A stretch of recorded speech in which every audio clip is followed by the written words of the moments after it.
Jack of all trades, Party of None, Episode 8. Due to some software issues, I had to actually re-record this. In the start of this episode, we get to see Orn and Oliver in the past having a duel, which Oliver wins. But during this aftermath, things get a bit weird. There is a group of people that are watching them, all wearing the same type of uniform, different haircuts though, and we hear one of them say, only he can make her wish come true, speaking of Oliver. And going a little bit further, we see the same group walk with Oliver off. Now going back, after the duel, Orn is lying on the ground when someone comes over to comfort him. It is a new character that we haven't seen. Her name is Sion. She's really just trying to make Orn feel better.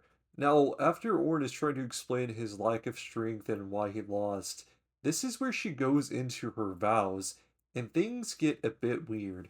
I'm a blank just like you, she says. And these distortions are almost like it's coming out of someone's mind and they can't remember the blank spots. Now, from there, what we can understand is she's trying to catch up with Orn.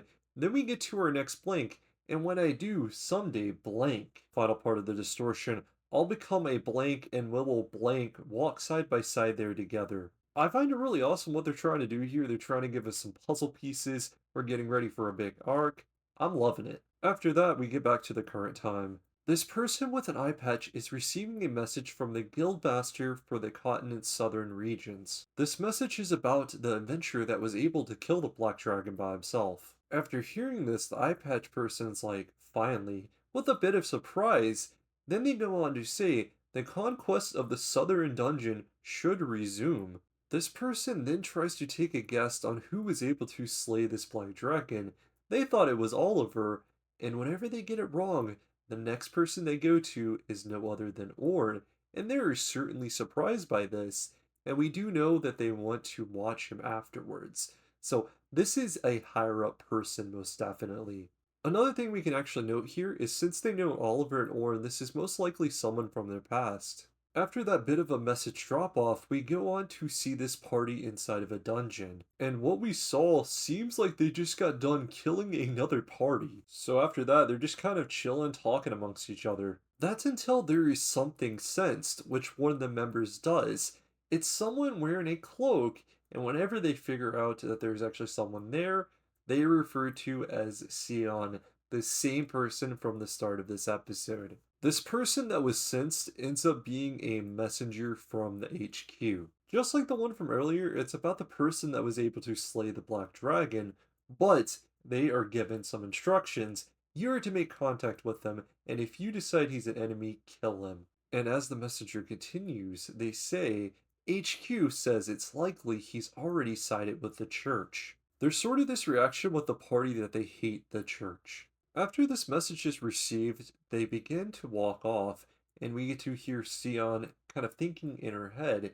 There to herself, she says, I can't believe someone appeared in the south who might be the same as me. She even goes on to say she doesn't want to deal with that place, but she's the only one who can deal with this. Things definitely just cook here. It gets a bit crazy. Apparently, Sion is saying all this because it was a part of Orn's will. What we get to find out is she loved him, and in fact, she received a letter one day, and it turns out she thinks Orn is dead. Now it's time to look at Sion's closer. She says, and I'll kill all those old men in the church who drove Orn to his death. And in the background, it's the eye patch guy from earlier, so it's kind of connecting the dots here. Now it's time to get to the episode's ending. We get to see as Orn is voted in as a lieutenant into the Rabbits, and he gets to meet his party, which I'm gonna be honest, bro is absolutely cooked. The team was about to do their very first dungeon crawl together, except Orn has broke his sword against the battle with the Black Dragon. And come to find out, Orn's been using like an everyday bin weapon instead of a custom-made one, which the clan's like, oh no, you want to get a custom-made one, you're a part of a prestigious guild. So he goes off to do this, and he adds his own special ingredients, which one of them is a scale of the Black Dragon. So we're going to be seeing some crazy weapon probably next episode, and maybe some party type stuff going on. So I'm expecting something really cool. Really an awesome episode. I'm really excited for this arc that is coming. Some new people actually introduced as well. Got to see how all the pieces kind of fall. With all of that, I rate this episode a 7.8. I want to know what your guys' thoughts are on Jack of All Trades Party of None Episode 8. Hope you guys stay safe, and until next time, peace out, guys.